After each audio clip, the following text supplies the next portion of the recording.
자, 이제 주식시장을 넘어 변동성이 훨씬 큰 선물과 외환 같은 레버리지 시장으로 넘어가 보겠습니다. 선물이나 FX 시장은 적은 자본으로 큰 포지션을 움직일 수 있는 만큼 피라미딩 전략이 추세 추종 기법의 꽃으로 불리며 핵심적인 역할을 해왔습니다. 하지만 레버리지가 크다는 것은 반대로 방향이 틀렸을 때 계좌가 순식간에 녹아내릴 수 있다는 뜻이기도 하죠.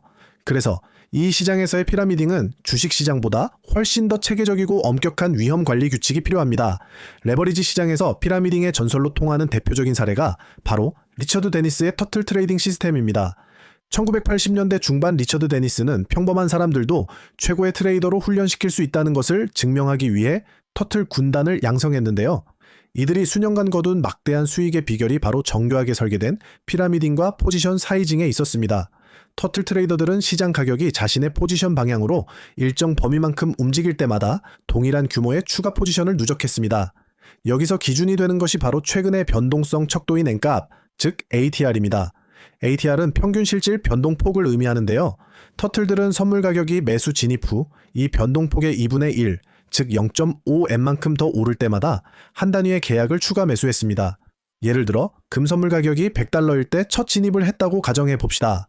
당시 금의 변동폭인 N값이 $2라면 0.5N인 1달러가 오를 때마다 추가 매수를 하는 방식입니다. 101달러에서 2차 매수 102달러에서 3차 매수식으로 최대 4번까지 추가 진입하여 포지션을 키워나갔습니다.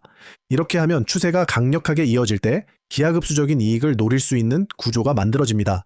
하지만 터틀들의 진정한 강점은 이토록 공격적인 피라미딩을 하면서도 전체 위험 노출을 엄격히 제한했다는 점입니다. 그들은 계좌의 총 위험을 2% 이내로 묶어두는 이른바 2% 룰을 철저히 지켰습니다. 첫 진입 시점에서 이미 손절선을 지니가로부터 이 M만큼 떨어진 곳에 설정하여 최악의 경우에도 계좌의 2% 이상은 잃지 않도록 계약수를 조절했습니다. 더욱 놀라운 점은 추가 포지션을 더할 때마다 전체 손절선을 상승분만큼 함께 끌어올렸다는 것입니다. 새로운 물량을 살 때마다 기존에 잡았던 물량들의 손절선도 최신 기준으로 상향 조정됩니다. 결과적으로 마지막 4차 진입까지 마친 상태에서도 전체 포지션이 청산될 때의 손실액은 여전히 계좌 전체 자산의 2%를 넘지 않도록 관리되었습니다. 이것이 바로 공격과 방어가 완벽하게 조화된 피라미딩의 정수라고 할 수 있습니다.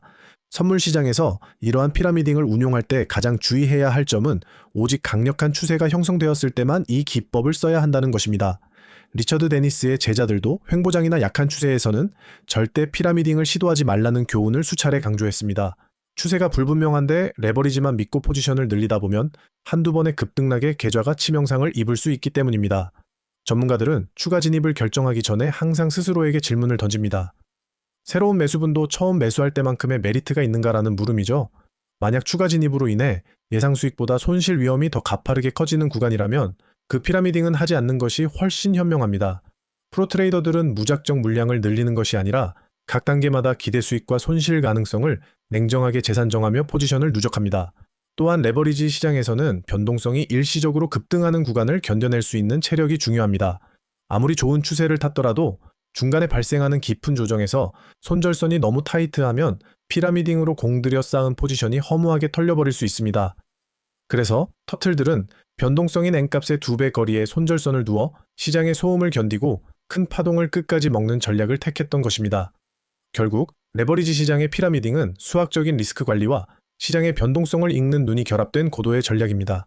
추세가 이어질 때는 포지션을 극대화해 압도적인 수익을 거두고 추세가 꺾이면 미리 올려둔 손절선에 걸려 전체 포지션을 청산함으로써 누적된 수익을 지켜내는 것이죠.